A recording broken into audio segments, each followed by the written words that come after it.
BR Ambedkar Konaseema జిల్లా ఆత్రేయపురం మండలానికి చెందిన గిడ్డి అన్నామణి అనే దళిత మహిళను గ్రామంలోకి రాకూడదంటూ టీడీపీ కార్యకర్తలు బెదిరిస్తున్నారని ఆమె ఆరోపించారు. అన్నామణి గత కొంతకాలంగా బొబ్బర్లంక గ్రామంలో యానిమేటర్గా పనిచేస్తున్నారు. అయితే ఇటీవల టీడీపీ కార్యకర్తలు ఫోన్ చేసి ఇది తమ గ్రామమని, ఇక్కడికి ఎందుకు వస్తున్నావు అంటూ దూషిస్తూ బెదిరించారని ఆమె చెప్పారు. వాటి ఆడియో రికార్డులు మీడియాకు వినిపించారు. ఈ విషయమై ఆమె స్థానిక పోలీసులకు ఫిర్యాదు చేసినట్లు తెలిపారు. ఆత్రేయపురం మండలం పేరవరం గ్రామంలో నివసిస్తున్నాను. గత 3 సంవత్సరాలుగా నేను ఆత్రేయపురం మండలంలోని బొబ్బర్లంక గ్రామంలో యానిమేటర్ గా వర్క్ చేస్తున్నానండి.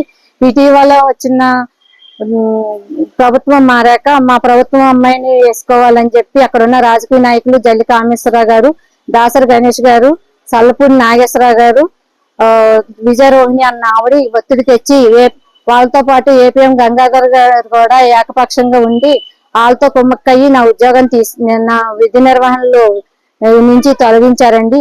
నేను గౌరవ పీడీ గారిని ముమ్మడివారం డిఆర్డీఏకి వెళ్ళి విన్నవించుకోగా ఆయన కూడా పట్టించుకోని కారణంగా నేను గౌరవ హైకోర్టుని ఆశ్రయించిన నాకు వెంటనే స్పందించి నన్ను అక్కడ విధులు చేసుకోవడానికి నాకు హైకోర్టు ఉత్తర్వులు జారీగా మళ్ళీ పీడీ గారిని కలిసి అది విన్నవించుకోగా గ్రూప్ సంఘ తీర్మానం తెచ్చుకోమని చెప్పి ఉన్నారు.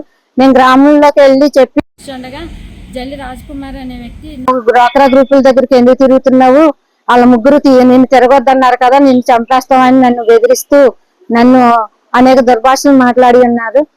కాబట్టి నా ప్రాణానికి హాని ఉంది. నేను నిత్యం ఆ రూట్ అంటేనే నా నిత్యావసరాల కోసమైనా నేను ప్రయాణం చేయాలి.